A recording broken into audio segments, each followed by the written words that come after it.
हम पढ़ेंगे पार्ट 2 राम परशुराम संवाद का बाकी का बचा हुआ हिस्सा। पहले हम इसके 2 वीडियो देख चुके हैं। इसमें विश्वामित्र राम लक्ष्मण को लेकर सीता स्वयंवर में गए हैं और राम जी ने धनुष को तोड़ दिया है। तब परशुराम बहुत क्रोधित हो गए हैं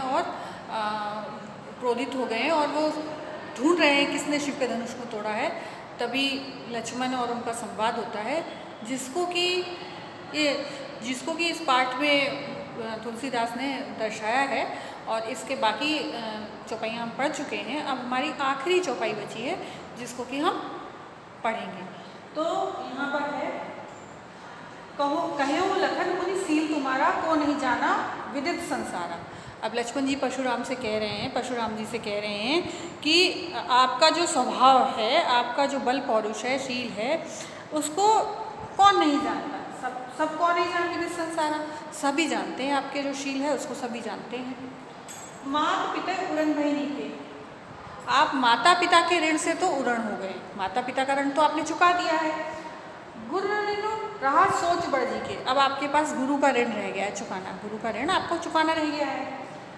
सो जनु हमारे ही माथे काढ़ा, अब वो हमारे माथे आप डाल रहे हैं। हमको ऐसा कोई मौका ढूंढ रहे हैं कि हमें दंड दे के, वो क्षत्रियों को मारते थे ना, तो अब लक्ष्मण जी भी क्षत्रिय हैं, तो कह रहे कोई ऐसा मौका ढूंढ रहे हैं और हमारे माथे उसको डाल दिया आपने गुरु ऋण को। दिन चली गए ब्याज बढ़ बढ़ा, बहुत सारे दिन बीत गए, गुरु ऋण आप चुका नहीं पाए, उसका ब्याज बहुत ज़्यादा बढ़ गया है।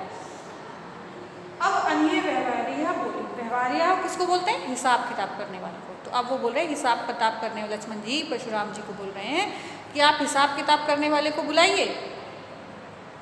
तुरंत दे मैं थैली खोली, मैं आपका हिसाब तुरंत कर दूंगा। मैं तुरंत थैली खोलकर उससे पैसे जो भी हिसाब होगा उसको मैं दे दूंगा। सुनी कटे वचन कुठार सुधारा, अब लक्ष्मण जी इतने कठोर वचन परशुराम जी से कह रहे हैं तो हाय हाय सब सभा पुकारा, सारी सभा ने हाय हाय पुकारा। मतलब सबको लगा कि अब लक्ष्मण जी की तो परशुराम कुछ ना कुछ करेंगे इनका।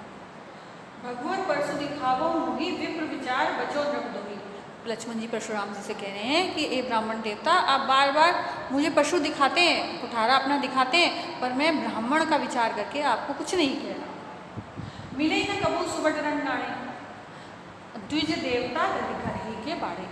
द्विज देवता घर गए यानी हे ब्राह्मण, द्विज देवता यानी ब्राह्मण देव, आप घर में ही शेर हैं, घर के ही विजयी हैं। आपको रण में कभी यानी युद्ध में कभी अच्छे मतलब आपकी टक्कर का कोई व्यक्ति मिला नहीं है आपको, बस आप घर के ही विजयी हैं। अनुचित कहे सब लोग पुकारे, रघुपति सहन लखन। सब लोग कह रहे हैं ये तो बहुत गलत कह रहे हैं, लक्ष्मण जी बहुत गलत कह रहे हैं। तो रघुपति सहन लखन, तभी जो राम जी हैं उन्होंने बीच में आ गए वो और उस बात को संभाला। उन्होंने कैसे संभाला? अब दुआ है, लखन उतर आहुति सर से भगवर कोप कृप्तानु, बढ़त देख जल संवचन बोले रघुबंधु। तो तुलसीदास जी कहते हैं कि परशुराम जी के जो क्रोध रूपी वचन थे, जो परशुराम जी के क्रोध रूपी अग्नि थी, परशुराम जी की क्रोध रूपी अग्नि थी और लक्ष्मण जी के घी रूपी वचन थे। उस घी और डल रहा था उनकी क्रोध की अग्नि में, तो वो और ज़्यादा प्रज्वलित हो रही थी। तो बढ़त देगी सम जल वचन सब बोल, तो जो राम जी थे उन्होंने जल के समान, जल ही शांत कर सकता ना अग्नि को, तो राम जी ने उस क्रोध को बढ़ता देखकर जल के समान वचन बोले ताकि परशुराम जी का क्रोध शांत हो जाए। तो यहाँ पर ये पाठ तो खत्म होता है। अब हम पाठ्य पुस्तक के प्रश्नोत्तरों को देखेंगे। इम्पॉर्टेंट क्वेश्चन है, 2015 CBSE में आया है ये। परशुराम के क्रोध करने पर लक्ष्मण ने धनुष के टूट जाने के लिए कौन कौन से तर्क दिए? पहला तर्क तो उन्होंने यही दिया था कि बहुत पुराना धनुष था इसलिए टूट गया। दूसरा ये तर्क दिया, राम ने तो नया समझ के इसे छुआ था पर कमज़ोर था इसलिए टूट गया। तीसरा, लक्ष्मण जी ने कहा कि मेरी दृष्टि में तो सभी धनुष समान है, कोई फ़र्क नहीं है। और चौथा उन्होंने तर्क दिया कि ऐसे धनुष के टूटने से, जो पुराना धनुष है उसके टूटने से लाभ हानि की क्या चिंता करना। ये 4-5 तर्क उन्होंने दिए। नेक्स्ट क्वेश्चन है, परशुराम के क्रोध करने पर राम लक्ष्मण की जो प्रतिक्रिया हुई उसके आधार पर दोनों के स्वभाव की विशेषता बताइए।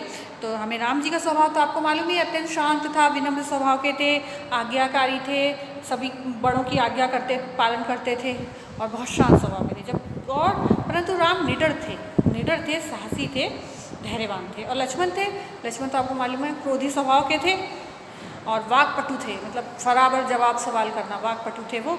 और बुद्धिमान तो थे ही लक्ष्मण, और उनका स्वभाव तर्कशील था, वो तर्क बहुत करते थे, ऐसे नहीं शांत हो गए कि राम तो आज्ञापालक थे, भाई आज्ञा बड़ों ने दे दी तो ठीक है, पर वो तर्कशील थे लक्ष्मण जी। तो ये इन दोनों के स्वभाव की विशेषता हुई। और ये भी इम्पोर्टेंट क्वेश्चन है।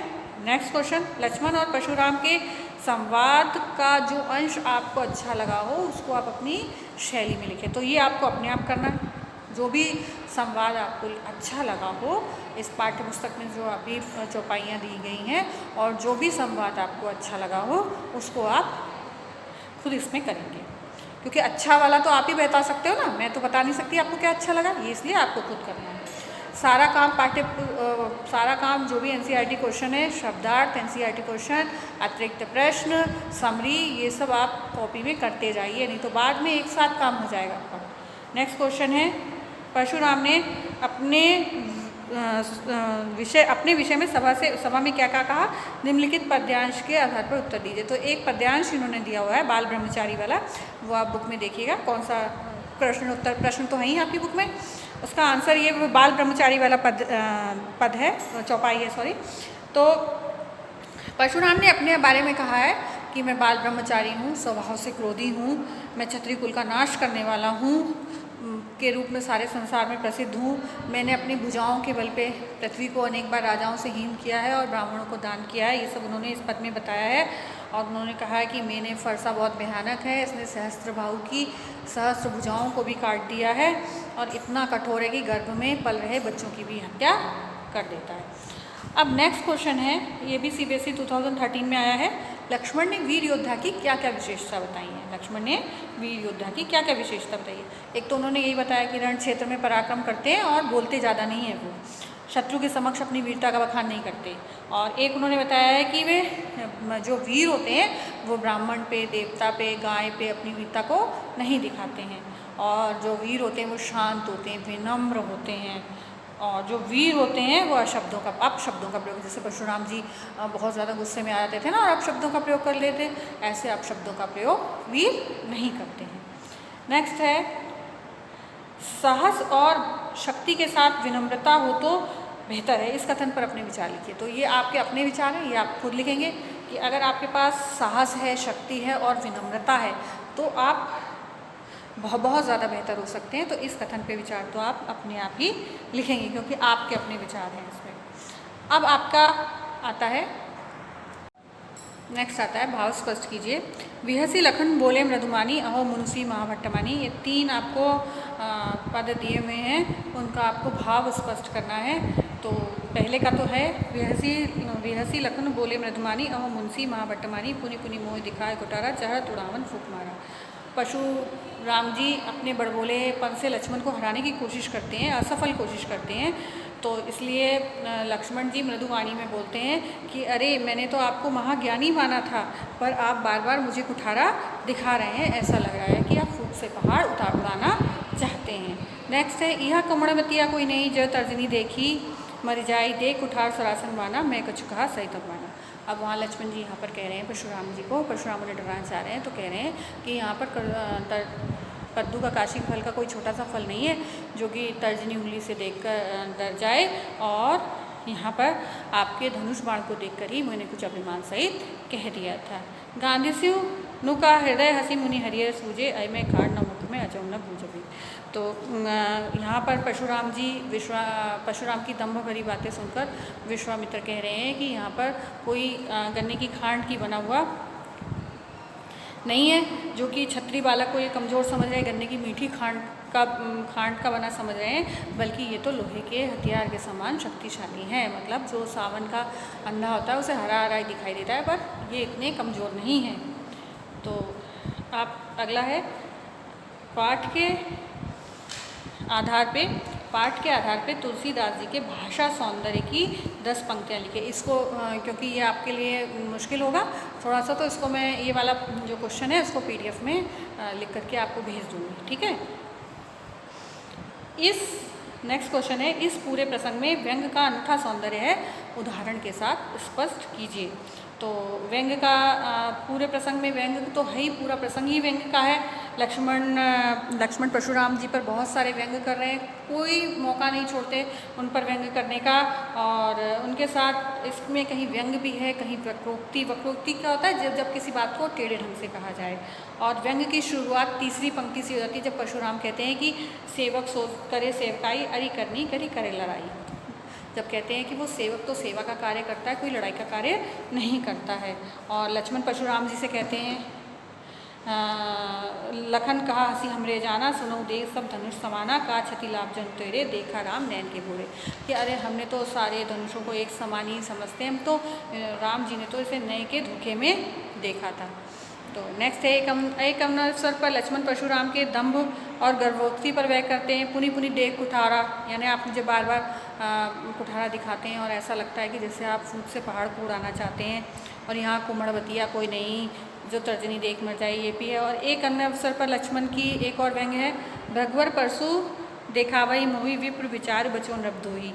तो आप भगवर बार बार मुझे परशु दिखा रहे हैं, परंतु मैं तो आपको ब्राह्मण समझकर आपको नहीं कुछ कह रहा हूँ। और आपको ऐसा लगता है कि कभी कोई रण में ब्राह्मण नहीं, मतलब कोई रण में आपको ब्राह्मण देवता कोई बराबरी के टक्कर का आपको नहीं मिला, इसलिए आप ऐसा कह रहे हैं।